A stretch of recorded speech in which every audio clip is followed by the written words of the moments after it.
The crystal chandeliers blazed overhead, casting golden light across marble floors, where Russell's mop left wet streaks nobody noticed. He was invisible. Had been for 3 years now, ever since trading his therapist's office for a janitor's cart. But she saw him. The little girl standing alone in the corner, hands fluttering in patterns only she understood, while executives in $1,000 suits turned away, conversations dropping to whispers. Russell recognized those movements instantly, the same ones his son Caleb made when the world became too loud. Then she did something that stopped every heart in that ballroom. She walked straight through the crowd of people who'd spent an hour pretending she didn't exist, stopped 3 feet from a man in a maintenance uniform, and spoke her first words in front of them all. "Dance with me."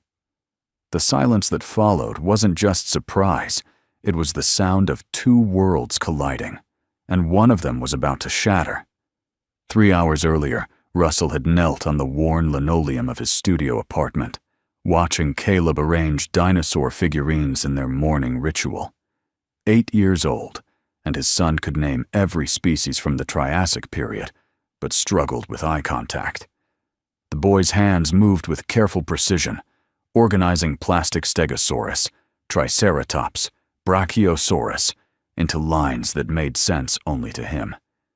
This was how Caleb processed a world that came too fast, too chaotic, too overwhelming.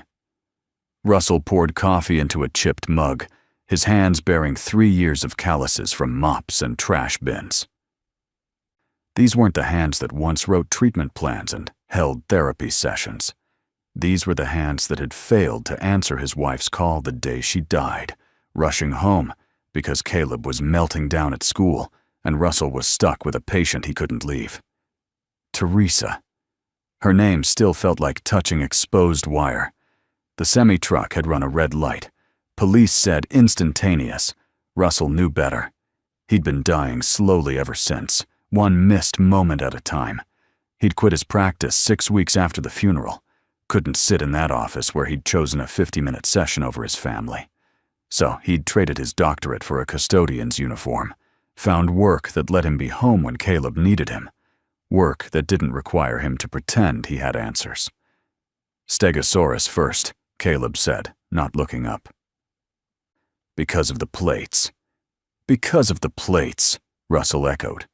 The familiar rhythm grounded them both.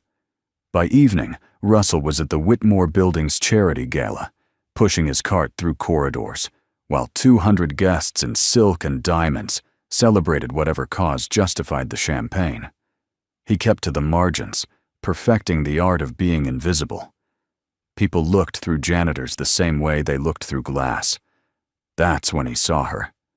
The little girl in the midnight blue dress, standing alone near the coat check.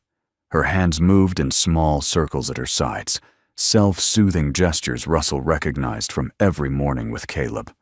She was maybe 10, and every person in that ballroom moved around her like she didn't exist. Executives whispered. Guests turned away. The little girl became more agitated. Hands fluttering faster, breathing shallow. Russell watched for 15 minutes, waiting for someone, anyone, to help. No one came. Russell moved before he'd decided to move. He approached from the side, crouched 5 feet away so he wouldn't startle her. "The lights are really bright, aren't they?" he said quietly. "And the music's got too many notes happening at once." The girl's eyes snapped to his face, direct, intense eye contact. "Listening."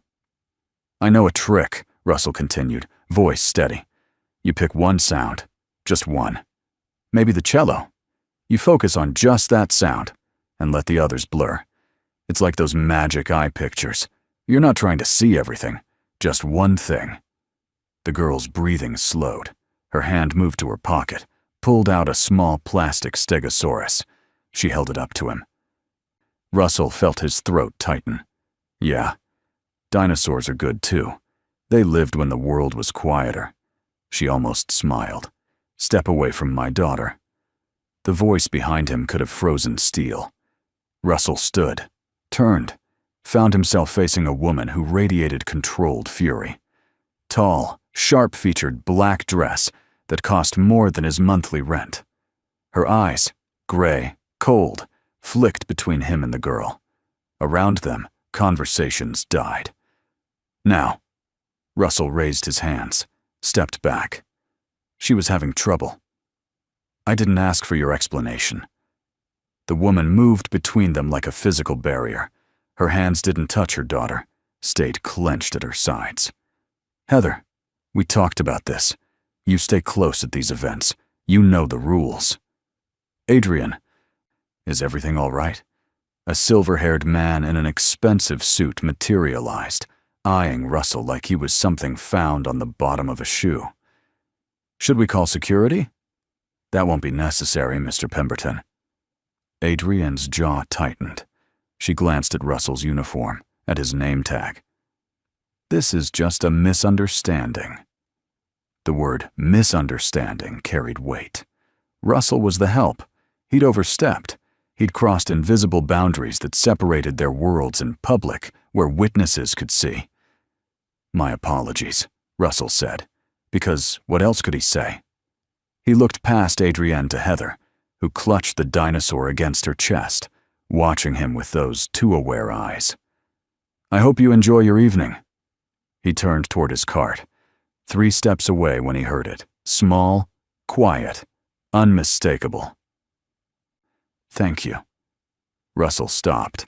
Heather was looking at him, half hidden behind her mother's dress, lips definitely moving. 2 words. Adrian had heard too. Something complicated happened behind her eyes. Shock. Shame. Something else Russell couldn't read.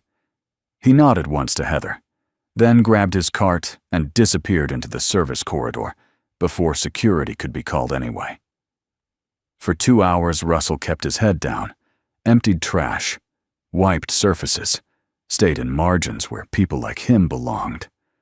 But he couldn't stop thinking about that little girl, about how everyone in that room full of supposed philanthropists had looked straight through her, about the expression on her mother's face, protective and terrified in equal measure.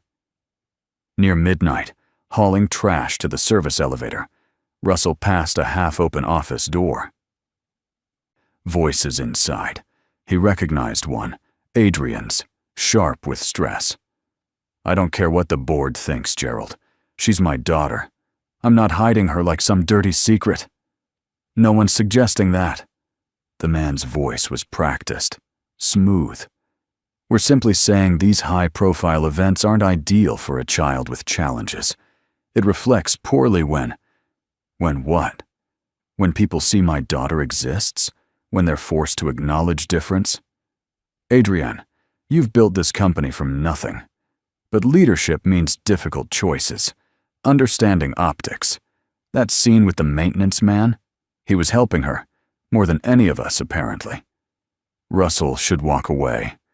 He gripped the trash bag tighter, started to move. I used to be a special education teacher, Gerald. Before I married Preston, before this empire. I spent my days with kids like Heather. I was good at it. I loved it. Then I gave it all up because my husband said it wasn't appropriate for his wife to work with those children. Now look at me, CEO of a Fortune 500 company, and I can't even help my own daughter at a party. Too worried about optics, about the goddamn image. Her voice cracked. Russell recognized that sound. He'd made it himself, alone at 3 a.m. when Caleb finally slept, and he could stop being strong. Russell moved quickly to the elevator, pressed the button. Inside, descending, he couldn't shake Adrienne's face. That moment when Heather said thank you, and everything in the woman's armor started cracking. At home, Caleb slept on Mrs. Patterson's couch, dinosaurs arranged on the coffee table in perfect order. Russell paid the sitter, carried his son to the car, drove through empty streets. In the apartment, he tucked Caleb into bed, adjusted the nightlight, not too bright, never too bright, and stood watching his son sleep. Caleb's hands twitched in dreams, still arranging, still organizing chaos. Russell thought about Heather, about that stegosaurus in her pocket, about being the first person to see her as human instead of problem. He thought about Adrienne's voice cracking, about the teacher she used to be before life convinced her to be someone else. On the refrigerator, held by a T-Rex magnet, was the last photo of his intact family. Russell, Teresa, 3-year-old Caleb at the zoo. Teresa laughing, head thrown back. Caleb focused on something off camera. Russell looking at them both with an expression he barely recognized. Contentment. The certainty that this was enough was everything. He touched the photo briefly, then went to bed. 2 weeks later, Russell was deep cleaning the executive level when he heard a small, distressed sound. He followed it to a corner office. Door ajar. Inside, Heather sat on the floor behind a massive desk, rocking slightly, hands pressed over her ears. Office lights blazed fluorescent. Television mounted on the wall blared news at high volume.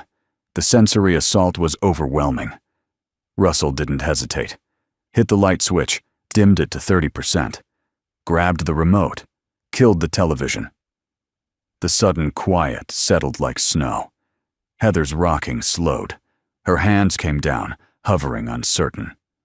"It's okay," Russell said quietly from the doorway, not approaching. "It's quieter now. You're safe." She looked at him. Recognition flickered.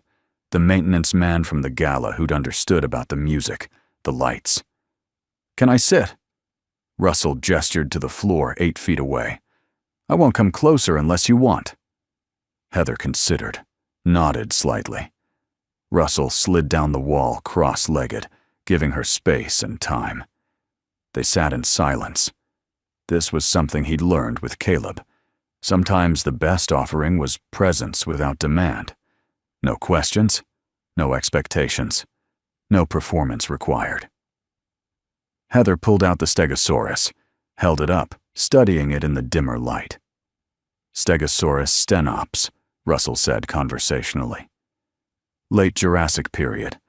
My son says they're best because of the thagomizer, the spiky tail. If you're a herbivore, you need good defense." Heather's lips twitched, not quite a smile. "He's 8. His name is Caleb.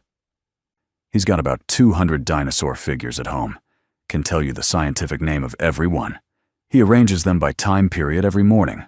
Triassic, Jurassic, Cretaceous. Has to be in the right order, or the day feels wrong." Heather watched him. Really watched, her hands stilled. "The thing about people like Caleb," Russell said carefully, "is they see patterns others miss.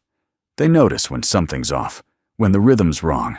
It's not a problem, just a different way of understanding the world. Sometimes his way makes more sense." "My mom doesn't understand," Heather said suddenly, voice small but clear. First full sentence. Russell didn't react too strongly, just accepted it as normal, which it was. Understanding takes time, even for parents. She's always busy. Important meetings, important calls. "I'm supposed to be quiet and good, and not make problems." Russell's chest tightened. "You're not a problem. You're a person. Any adult who makes you feel invisible to be acceptable is wrong, including your mom, if that's what she's doing." Heather looked up, something like hope in her eyes. "Really? Really?" They sat quietly. Then Heather stood, smoothed her dress, walked toward the door. She stopped next to Russell, close enough to see faint freckles across her nose. "Thank you," she said again. Same words from the Gala, but this time without audience, without pressure, just because she meant them. "Anytime," Russell said. "If you need a quiet place and I'm around, find me. Okay?" No questions asked. Heather nodded, then disappeared into the corridor, Stegosaurus clutched tight. Russell sat on that office floor 5 more minutes, processing. He'd crossed the line again, inserted himself where it wasn't technically his business, but he'd stopped caring about professional the day he traded his credentials for a mop. Sometimes the right thing and the professional thing weren't the same. After that, it became routine. Every few days, Russell worked the executive floor, and Heather found him. Sometimes, she just wanted to sit in the same space while he cleaned, working on homework or drawing. Sometimes, she wanted to talk about dinosaurs, or sensory techniques, or nothing at all. Russell never pushed, just existed as steady presence, someone who saw her without requiring her to be anything other than exactly who she was. He learned things gradually.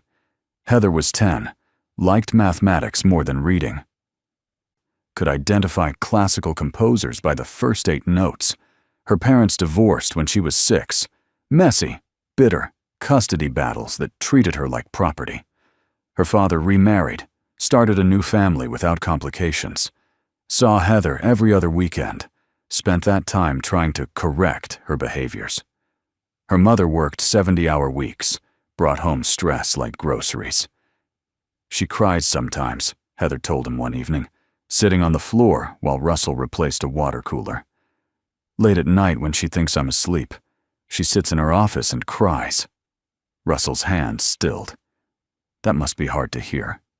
I want to help, but I don't know how. I make things worse. That's what my dad says. Your dad is wrong.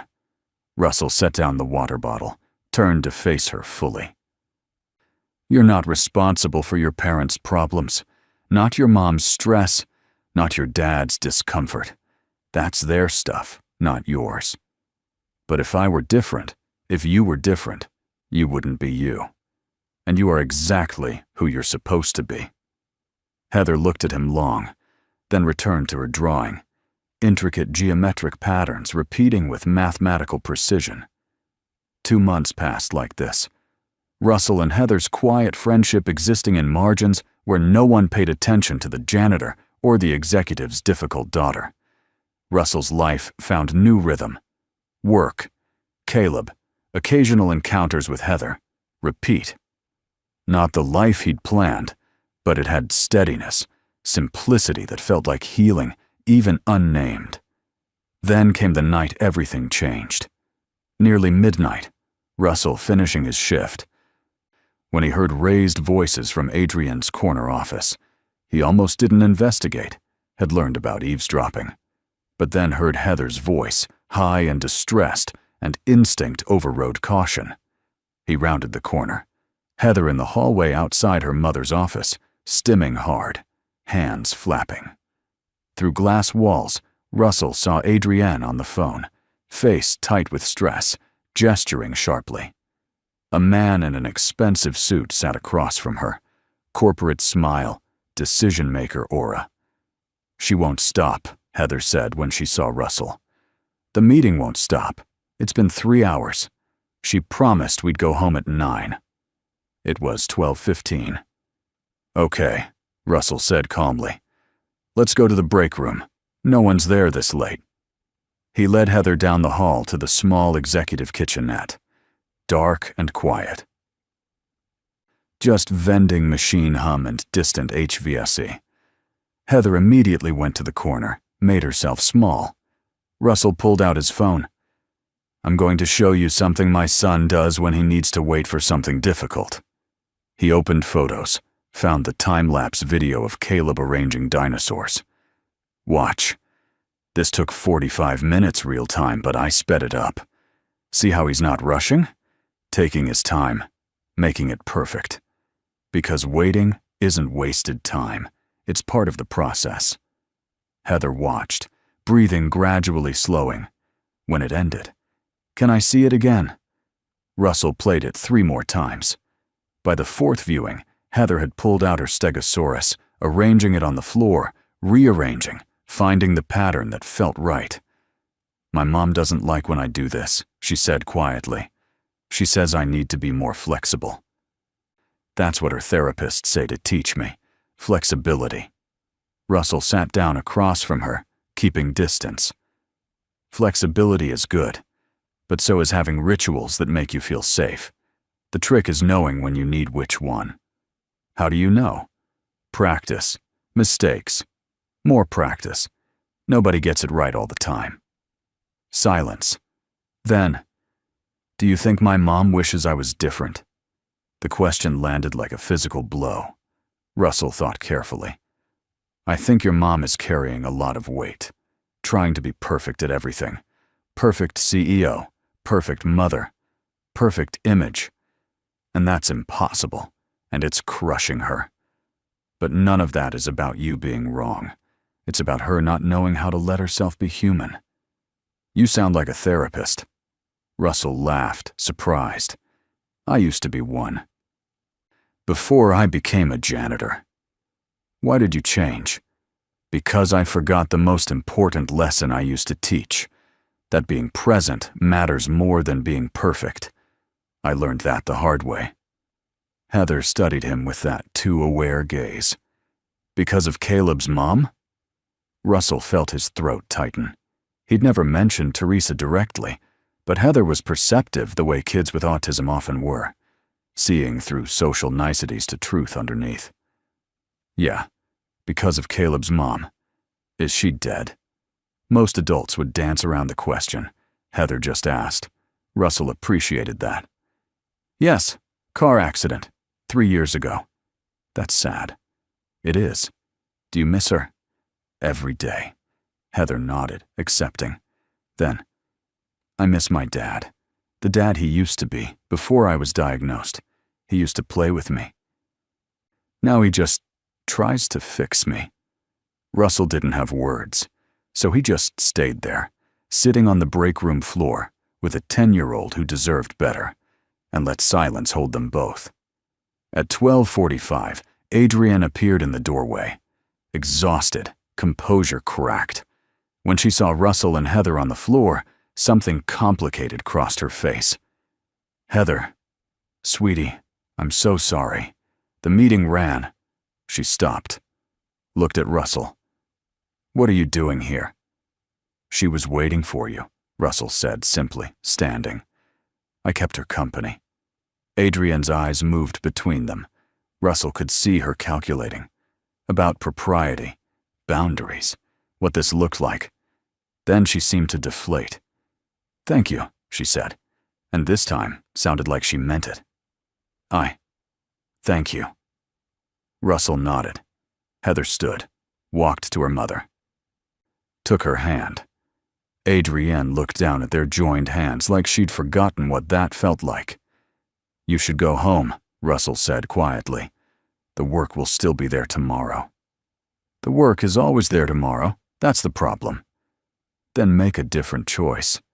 Too bold, too familiar, definitely crossing the line. But Russell was done pretending invisible walls mattered more than visible pain.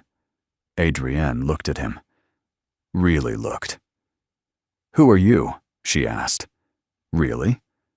Someone who used to know better and is trying to learn again. Russell picked up his cart. Good night, Ms. Adrienne. Heather. He left them in the doorway, mother and daughter, both looking lost. The next week passed quietly. Russell worked, saw Heather twice. Once she waved from down a hallway. Once they talked 10 minutes about Triceratops defense mechanisms. Things felt normal, whatever passed for normal. Then came the email. Russell rarely checked work email. Custodial staff got shift schedules and policy updates. But something made him open the portal Tuesday morning. There it was. Message from Adrienne Whitmore's assistant, requesting a meeting at 2 p.m. Russell's first thought was firing. He'd overstepped too many times. Corporate was cutting ties. He should feel relieved. Instead, he felt protective anger on Heather's behalf. Whatever happened to him didn't matter. But that little girl needed someone who saw her as more than inconvenience. He showed up at 1:55, still in his uniform. Adrienne's assistant showed him in without comment. Adrienne sat behind her desk, looking uncertain for the first time since he'd met her. Not the ice queen from the Gala, not the stressed executive. Just a woman who seemed profoundly tired. Please, sit, she said. Russell sat, waiting. Adrienne opened a folder, studied it, looked up. Dr. Russell Hayes, Ph.D. in clinical psychology from Cornell, specialized in family systems therapy, autism spectrum disorders, practiced 8 years, published 4 papers on neurodevelopmental parenting approaches, gave a TEDx talk in 2015 about reframing disability as difference. She closed the folder. You left your practice 3 years ago, took a custodial position. No explanation on file. Russell kept his expression neutral. You've been researching me. After last week, I got curious. It's not every day a janitor tells me to make different choices like he actually understood what those choices were. She leaned back. Your wife, Teresa Hayes, also a therapist, died in a car accident. She was rushing home because your son was having a crisis at school. That's not public information. No, but I have resources. Adrienne's voice softened. I'm not invading your privacy, Dr. Hayes. I'm trying to understand why someone with your credentials is cleaning my floors. Because I couldn't save my wife, couldn't help my son when he needed me, certainly couldn't help anyone else when I couldn't help my own family. The words came harder than intended. So I found work that let me be present. That's all. That's the whole story. Adrienne was quiet. Then, I used to be a teacher, special education. I loved it. I was good at it. Then I married a man who convinced me that wasn't enough, that I needed to be more, achieve more, prove more. So I went to business school, built a company, became exactly what he wanted. And then we had Heather. She stood, walked to the window overlooking the city. The diagnosis came when she was 4. My husband said I needed the best therapists, most prestigious programs, whatever it took to fix her. But nothing worked the way he wanted. She was still autistic, still different, still his daughter who didn't fit his cultivated image. Adrienne's reflection looked ghostly. The divorce was brutal. He argued I was an unfit mother because I worked too much. I argued he was unfit because he couldn't accept his daughter as she was. We were both right. Russell stayed quiet, letting her talk. I won custody. Built the company bigger. Proved I could do both, be CEO and mother. Except I'm failing spectacularly at the second part. She turned back. My daughter talks to you, seeks you out. In 10 minutes, you can calm her in ways I haven't been able to in years. And I realized something. I've been so focused on proving I'm enough that I forgot to just be present. Just like you said. Ms. Whitmore, I want to hire you as a consultant. Part-time, whatever hours work for your son's schedule. Help me build programs for neurodiverse employees. Advise on creating genuinely inclusive policies, not performative diversity initiatives my board loves. And, she hesitated, help me figure out how to be the mother Heather deserves, not as her therapist, she has enough of those, but as someone who understands. Russell sat back, stunned. I don't have a practice anymore. I let my license lapse. You don't need a license to consult on workplace inclusion. And if you want to pursue relicensure later, the company will fund it. Adrienne returned to her desk. I'm not asking you to be someone you're not anymore. I'm asking you to be exactly who you are. Someone who figured out presence matters more than perfection. Someone my daughter trusts. This crosses about 15 different boundaries. Probably. But I've spent 10 years respecting boundaries, and it's gotten me a company I'm too exhausted to enjoy, and a daughter who finds more comfort with the janitor than her own mother. Adrienne's voice cracked slightly. I'm not asking for easy. I'm asking for real. Russell thought about Caleb, about routines they'd built, about the small, manageable life. He thought about Teresa, about families he'd counseled before the accident, about the vocation he'd loved and abandoned.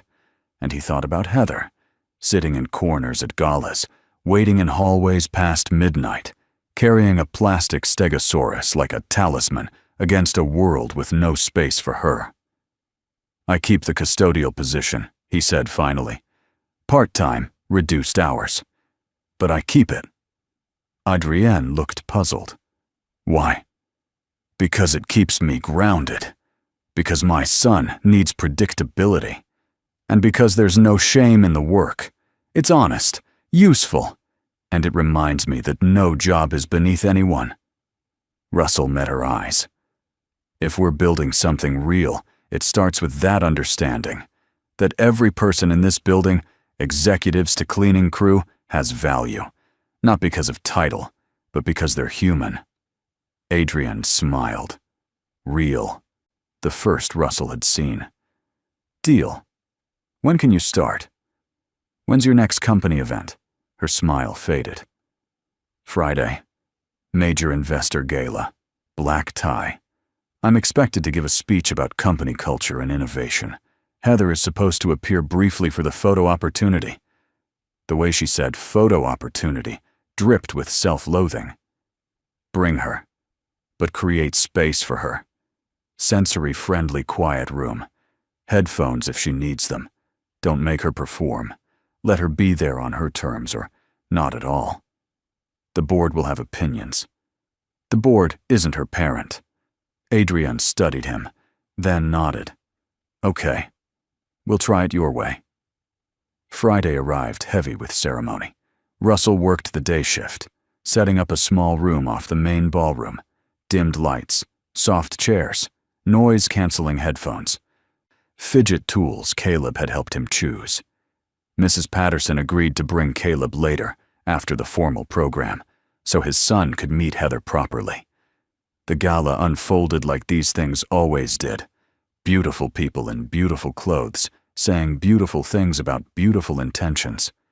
Russell watched from margins, technically working, but mostly observing. Adrienne gave her speech, polished and professional, about innovation and inclusion. The irony wasn't lost on anyone paying attention. Heather appeared briefly, wearing that midnight blue dress. She stood next to her mother for exactly 3 photos, then retreated to Russell's quiet room. He saw Adrienne's face, the moment of wanting to call her back, make her stay, perform just a little longer. But then she saw Russell watching, and she let Heather go. An hour later, Russell was refilling ice buckets when Heather found him, but this time she wasn't alone. She'd brought another girl, maybe 12 or 13, also dressed formally, also looking overwhelmed. "This is Sabrina," Heather said. "She's the daughter of one of the investors. She was hiding in the bathroom. I told her about the quiet room." Russell looked at Sabrina, saw the same hunted expression Heather had worn at their first meeting. "Would you like to see it?" he asked gently. Sabrina nodded, not quite making eye contact. Russell led both girls to the quiet room. Within 10 minutes, 3 more young people found their way there. Guests' children dragged to an adult event, drowning in sensory overload. Russell stayed nearby, not hovering but available, watching as the kids gradually relaxed. That's when it happened. The orchestra struck up a waltz, music floating through the open doorway. Heather stood, walked to the threshold, looked out at the ballroom where couples were beginning to dance. Russell saw something shift in her expression. Longing, maybe, or curiosity. She turned back to him, and before he could process what was happening, she walked across the quiet room and held out her hand. "Dance with me," she said. Not a question, an invitation. A request from a girl who'd spent her life being told to be smaller, quieter, less inconvenient. Now she was asking for space, asking to be seen, asking to take up room in the world. Russell looked at that small, outstretched hand. He thought about all the lines he'd crossed, all the boundaries he'd blurred, all the ways this could go wrong. Then he thought about what he'd told Adrienne. Presence matters more than perfection. He took Heather's hand. "Okay." They walked together out of the quiet room into the ballroom. The lights were bright, the music was loud, and every eye in the room was about to turn toward them. Russell could feel his heart hammering. This wasn't a shadowy corridor or empty conference room. This was public. This was a statement. Heather didn't hesitate. She led him to an open space on the dance floor, turned to face him, placed her small hand in his rough, calloused one. The other hand went to his shoulder, mirroring the formal position she must have seen 100 times without ever being invited to participate. The music swelled. Russell put his free hand on her shoulder blade, giving her control, letting her set the pace. They began to move.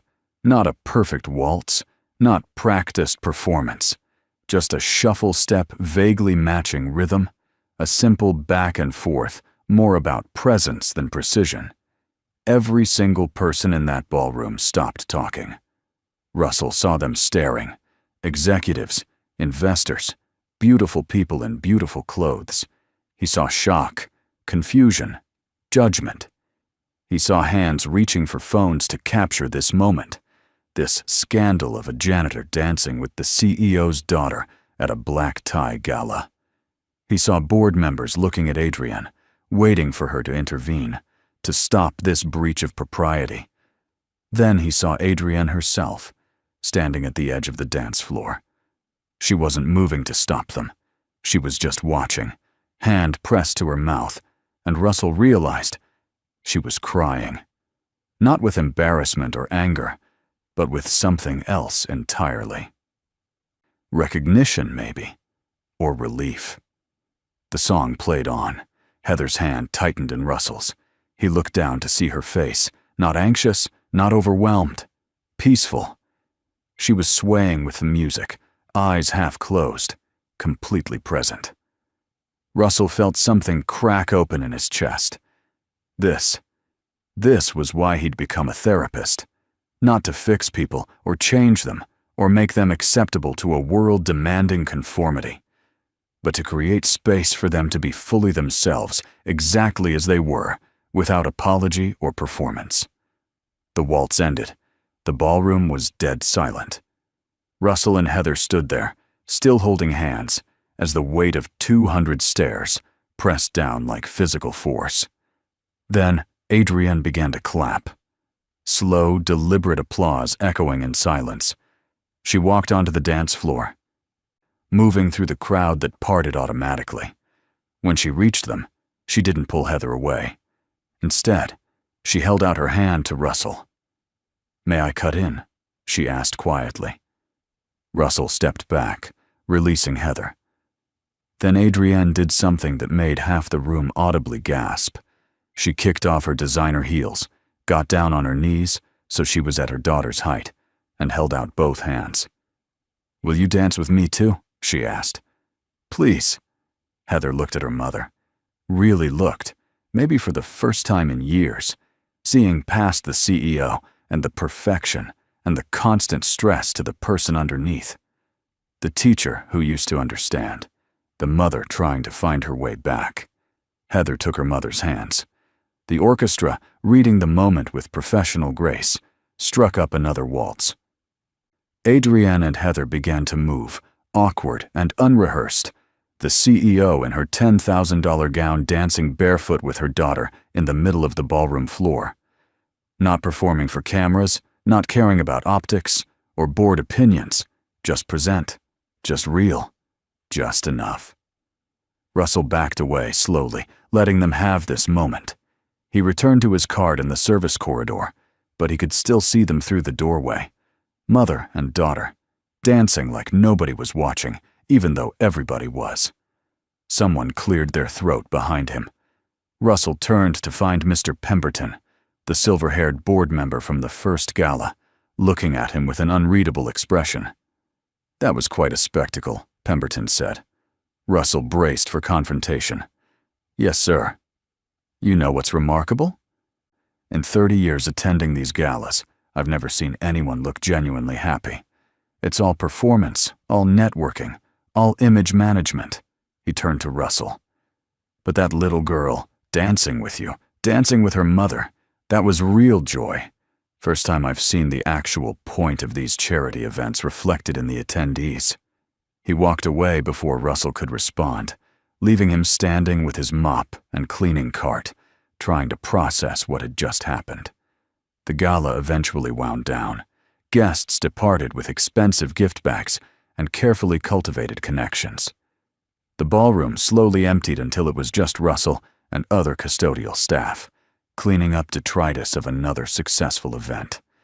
He was collecting abandoned champagne flutes when Adrian appeared, still barefoot, carrying her shoes in one hand and Heather's hand in the other. "Russell," she said, voice different now, softer, more open. "Thank you. For everything. For seeing her. For seeing me." "You did the hard part," Russell said. "You chose to be present instead of perfect. It terrified me, every second. But also," she looked down at Heather, who was leaning against her mother's side, exhausted but content. "It felt right, for the first time in a long time." Mrs. Patterson appeared then, Caleb in tow. Russell's son spotted him immediately, made a beeline across the ballroom, not running, but moving with that determined purpose Russell knew so well. Caleb stopped short and held up a plastic brachiosaurus. "For Heather," Caleb said, words coming out careful and practiced. "Because her stegosaurus probably needs a friend." Heather's eyes went wide. She looked at Caleb, then at the brachiosaurus, then at Russell, as if asking permission. Russell nodded. She took the dinosaur gently, cradling it like precious treasure. "Thank you." Then, to Caleb, "Do you want to see my pattern drawings?" Caleb's face lit up in that rare, genuine smile Russell lived for. "Yes." The two kids moved to a nearby table, pulling out papers and dinosaurs, settling into that comfortable parallel play. Neurotypical adults often mistook for isolation, but which was actually its own form of perfect connection. Adrienne and Russell stood watching their children, two single parents, who'd both been drowning in different ways, both trying to be everything and losing themselves in the process. "I meant what I said about the consulting position," Adrienne said, "if you're still interested. I want to do this right. Not just for Heather, but for everyone in the company who's been made to feel like they need to hide parts of themselves to be acceptable." Russell watched Caleb and Heather, heads bent together over their drawings. "I'm interested, but we do it carefully. Proper boundaries, clear roles, transparency with your board. No more midnight break room sessions or ambiguous relationships. Agreed, professional, structured, and still real." "And still real," Russell echoed. 6 months later, the Whitmore building hosted another gala. This one looked different. Crystal and champagne and people in expensive clothes remained, but now there was also a sensory-friendly wing with multiple quiet rooms, staffed by trained volunteers. Visual schedules posted throughout, dietary restriction labels on every food station, a policy clearly stating anyone could come and go as needed, without social penalty. Russell stood near the entrance, not as custodial staff but as Director of Inclusion Initiatives, fancy title for someone who spent his days helping the company live up to its diversity rhetoric. He still kept his part-time custodial position, still cleaned floors twice a week because that work grounded him. Adrienne had stopped questioning it, started seeing it for what it was, a reminder that value didn't come from titles. Caleb and Heather were at the kids' table, surrounded by half a dozen other children of various neurotypes, all engaged in what looked like an intense debate about whether pterodactyls counted as dinosaurs. Russell watched his son hold his own in the conversation, watched him not just be tolerated, but genuinely included. Adrienne appeared at his elbow, wearing a simple dress instead of armor-like gowns she used to favor. Her hair was down. She looked younger, less burdened. "Christopher told me we've had 3 other companies reach out asking about our inclusion program. They want to know how we built it." "What did you tell them?" "That it started with a janitor who refused to ignore a little girl everyone else had written off.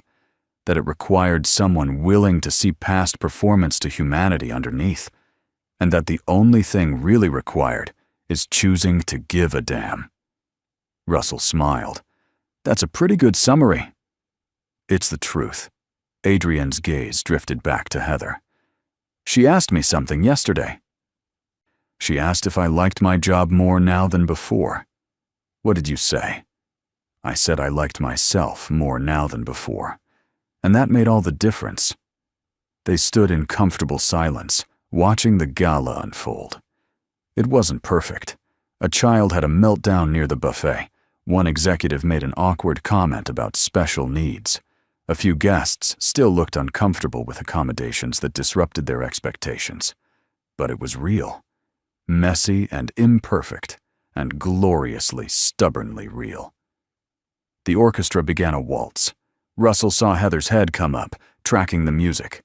She excused herself from the kids' table and walked across the ballroom, not to Russell, but to her mother.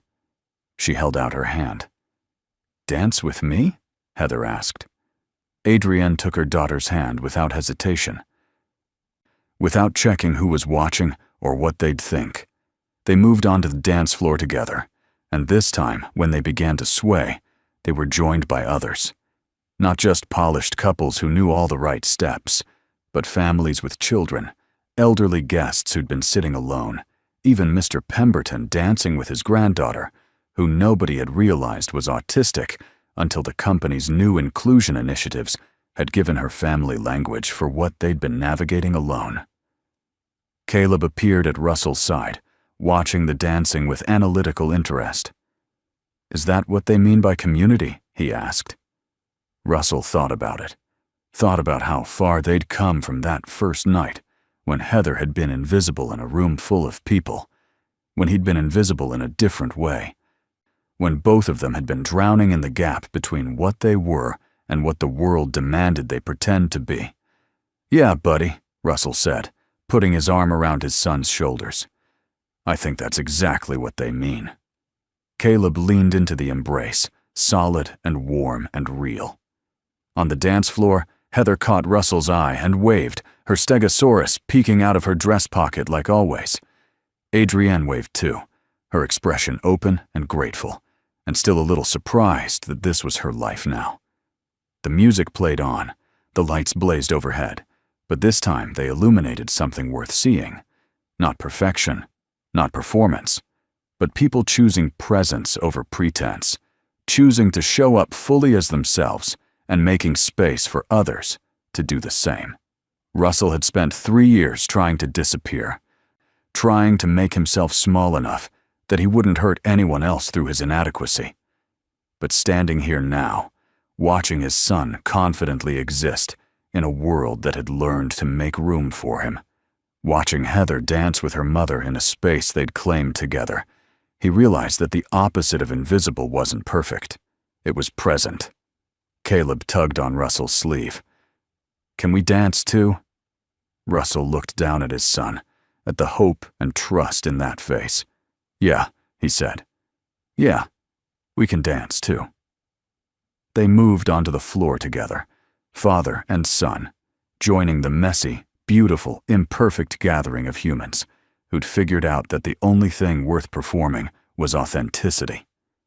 The crystal chandeliers blazed overhead, casting golden light across marble floors, and for the first time in 3 years, Russell didn't feel like a shadow passing through someone else's spotlight. He felt seen. He felt present. He felt like he was exactly where he was supposed to be, and that, in the end, was worth more than any amount of perfection could ever buy.